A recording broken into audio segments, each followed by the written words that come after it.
gentlemen, prepare to battle. Yes, it's a little different from my normal intro because we are in a different environment today. This is a special bonus episode of The Devil's Due, bringing you live coverage. Well, not live, it's recorded, but bringing you coverage from the fighting game tournament and Game on Land on Delaware Avenue in Buffalo, New York. We are here today as the tournament's going on, meeting and greeting the people. We're giving away comics. We're having a good time. This is kind of old hat for me. I've been in the fighting game community for a time now. For Drew, my amazing co-host, my I wouldn't say Padawan learner because he would hate that phrase, but a new person to this environment. Drew, what do you think of this so far? This is kind of nutty, man. It's packed. You even said that like weather's a factor and it would be more packed, but this is pretty. It's an impressive turnout in here. Fighting games are happening. We got probably between 30 and 40 screens going, and just games everywhere we look. I have not really been exposed to this in a live environment, so it's pretty wild, man. I'm very curious. Yeah, it's a great environment. We're going to see a lot of really great matches today. There's a lot of high-quality players here. Players coming from Pennsylvania, Ohio. I think there's a small contingent here from Canada. Josh always gets a good turnout for this. Hopefully we're going to be talking to Josh again, as you remember from a couple episodes ago. And we'll be talking to Brian and a couple of the competitors to give you guys some background on the tournament and what's going on in the fighting game community for this fun little bonus episode of The Devil's Due. All right, I am here with one of Buffalo's premier competitors, Alex, a.k.a. K-Money. Sir, welcome to The Devil's Due. How you doing today? Good, man. How are you? I'm doing really good. How you feeling about the tournament today? Feeling good. It's really cool to see a lot of people show up. So it's a really cool feeling when you have a big crowd, you know? Always enhances it. Awesome. It has been absolute joy to see how your game has stepped up a couple of levels in the past year and a half. You've just become an amazing competitor. You started out with Marvel, if I remember correctly, and then you kind of switched over Street Fighter. What do you like about where this game is going or don't like about it? What do you find that's keeping you kind of with Street Fighter proper instead of going back and forth between this and Marvel? I think it's just the character. I love playing Dhalsim so much. I've just put so much time and effort into the character now. And I can really feel like I can represent myself, right? Express who I am in my gameplay. And he's very innovative and non-linear. So I always feel like there's potential to do new things or invent solutions and matchups or just approach things very differently because he has a lot of different options. So the creativity behind him keeps me really interested in playing him in the overall game. So how do you feel about his new V-Trigger for this season?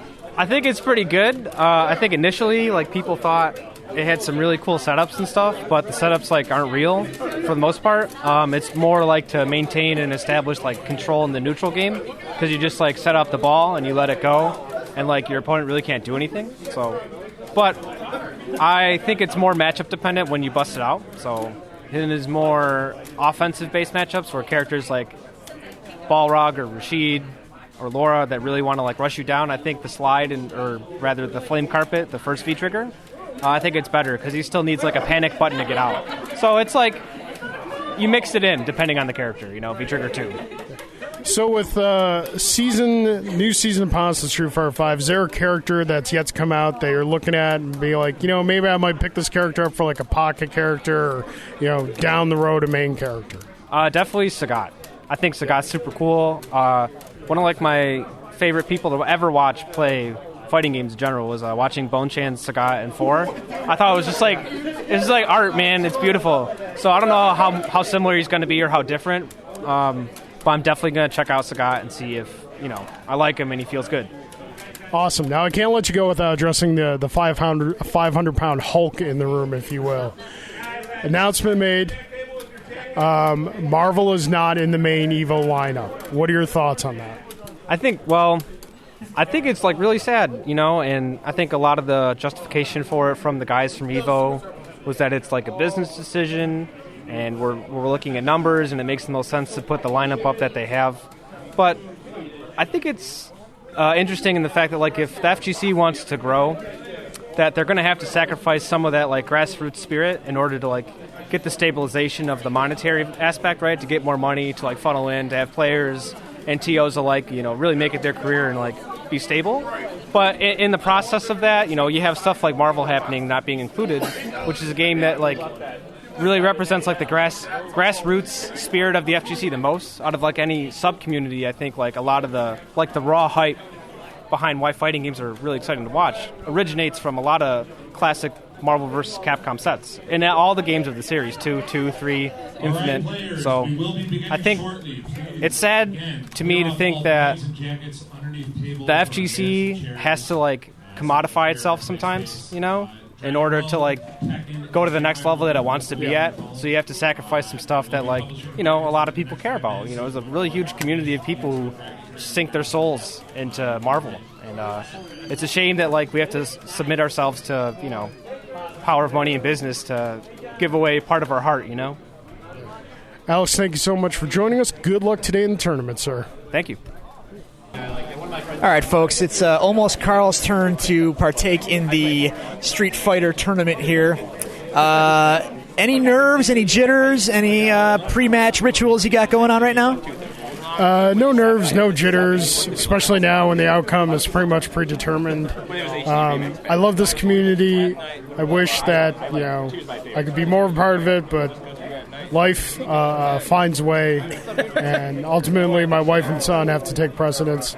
So I'm here just to support the community. I'm not expecting anything other than, for my first match, as Mr. T said in Rocky 3, pain for me from my opponent, whoever that may be. Just here to have a good time. It's kind of fatalist. You got to have some confidence, man. You got to get hype. You know, I'm a Bills fan, and we've played the Patriots enough, so I'm here to have fun.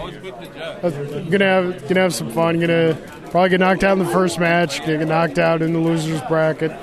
We're here to help grow with Devil's Due, promote the show and whatnot. But how are you liking this stuff? This is like your first ever legit fighting game tournament. You've been standing around in the mix of it now for about a half hour or so, watch some matches. What do you think, man? It's pretty crazy, man. There's a lot of energy. Like it's very hype. Oh, yeah. It takes me back to my arcade days when, like, you know, the whoever was, like, owning the machine for an enduring period of time, when someone would nonchalantly come in and take him down and the place would kind of go nuts. Yep. Reminds me of that. The hype level here right now, since we're just kind of in the early stages, first round pools, hype level is about like a 2 out of 10. As we get into later pools, the hype's going to be popping for sure. Well, we will talk again after you have partaken in your match. Hopefully it goes better than you think it will. I must defeat Chen Long to stand a chance. Good luck.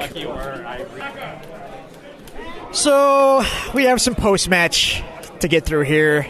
Carl, that did not go well for you. No, that was bad. About roughly 8 months or so away from playing game regularly, come to the tournament. The first match I pull is arguably the best player in the area, Jug. But hey, we're all here for fun, support the community, good time. I got hit a lot and did not hit him nearly as much. That's generally how these things go. Yeah. So I'm in the losers bracket now. Probably have a similar result in that. But hey, we're having fun. We're here promoting the show. It's good times. What would you have done differently? Maybe not blocking so many of his punches with my face. That's sound advice. It only seems to work for Rocky Balboa, really. It's a bold strategy, Cotton. I thought it might have worked. It did not. Well, you can play your way back in, though, right? Technically, yes.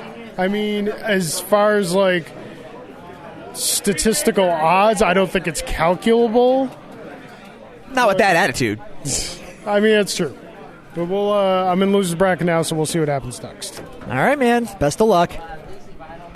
All right, I am here with Fred Sales, a.k.a. No One Man of the Buffalo Fighting Game community. We are mid-tournament right now. Hype action's going on. Fred, how is your tournament going today? Well, right now I'm out in DBZ and in Street Fighter, but I'm looking forward to Guilty Gear and ST, the two games that I expect to do really well in. Now, I know you're a huge Guilty Gear / anime fan. Mm-hmm. Arc Systems really stepped up this year and kind of stole Capcom's lunch in a lot of ways. Mm-hmm. What do you contribute their success to? What do you see them doing going forward to keep this momentum that they have? I think Arc Systems' nuancing game design is really the key savior. A lot of the mechanics really function with each other, and they're very creative and not just trying to solve one problem at a time.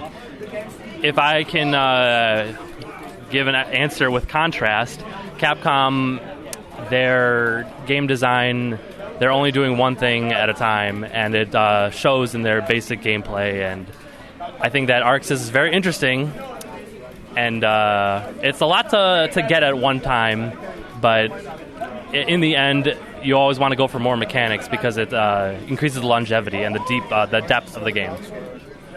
Now, Guilty Gear has always kind of been Arc Systems' crown jewel, and it seems like BlazBlue has always been the testing ground for what they eventually incorporated into Guilty Gear.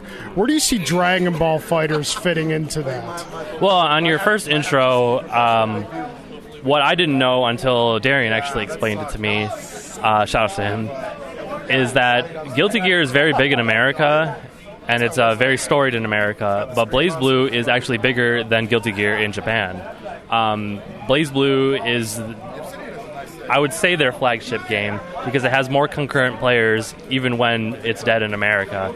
DBZ is for everybody. It's for every fan. Everybody loves Dragon Ball, and it's for fighting game fans. It's truly a love letter to anime fans and fighting game fans. I think that it has something for everyone, although fans of simplicity like Street Fighter fans, they might not like it as much, but that's okay too. I'll get you out on this. We are both fans of the Beast Boy from Brazil. Blanca was announced for Street Fighter Season 3. What do you want to see change or new for him to get you interested in the character again? I have my own, you can't see me cheesing right now, but I have my own list of things that I really want from that character. I want his far stand light punch to look as it does. I want him to have the slide. I want him to be cheap. I want him to be good. And I want to be able to play solid and win without going crazy. I'm playing Ryu right now just to get a better handle on footsies. And the character has no comeback potential. All he does is play solid, so nothing cheap about him. So I want to play solid and do well. I never win with a comeback. I always win by winning the match, which is sad. All right, well, you got a match, sir. Thank you very much for jumping on the show, and good luck to you for the rest of the tournament. Thanks for the interview. Thank you, sir. All right, I'm here with Mr. Daniel James. And Daniel, we are surrounded by current-gen technology, 60 frames per second, 1080p, beautiful graphics like kids when back in my day could never have imagined, yet you bring something different with you. You bring us a page from history. What have you brought with you today? So today, I brought a CPS-2 board, which is a Capcom System 2 board, from 1994, and it was created in Japan, and it is the Japanese version of the game Super Street Fighter 2 Turbo, or in Japan it's Grandmaster Challenge. Some people call it Super Turbo ST for short. But yeah, it's definitely it's a piece of Street Fighter history. It's a piece of FGC history. I mean, it's one of the original fighting games, and I feel like it still holds up to this day. Yeah, I think it's safe to say that everything we're surrounded by right now was birthed from Street Fighter 2 and its many iterations. What, in your opinion, is the thing that has kept this game, Street Fighter 2, Super Street Fighter 2 Turbo especially, has kept it so vibrant in the fighting game community for so many years? Any tournament, any community that you're in, if you break out this game, people are going to want to play it. What keeps people coming back to this game? Well, I feel like for me personally, there's a little bit of nostalgia there. I mean, I grew up playing, Sega Genesis. I even had Street Fighter II on my Game Boy.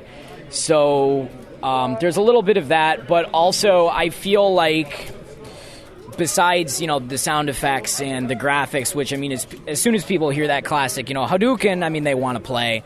But I feel just like how in Street Fighter V, there's definitely like that factor of like the comeback factor, right? Well, ST is one of those games that has that. And I mean, even 2 years ago at Canada Cup, which is typically where like now one of the biggest Super Turbo tournaments in North America happens, people saw something new on screen. There was a fireball that actually went through E Honda. Fireball went through a character. So, I mean, to have a game that is this old and people are still seeing new tech, I mean, that's something special.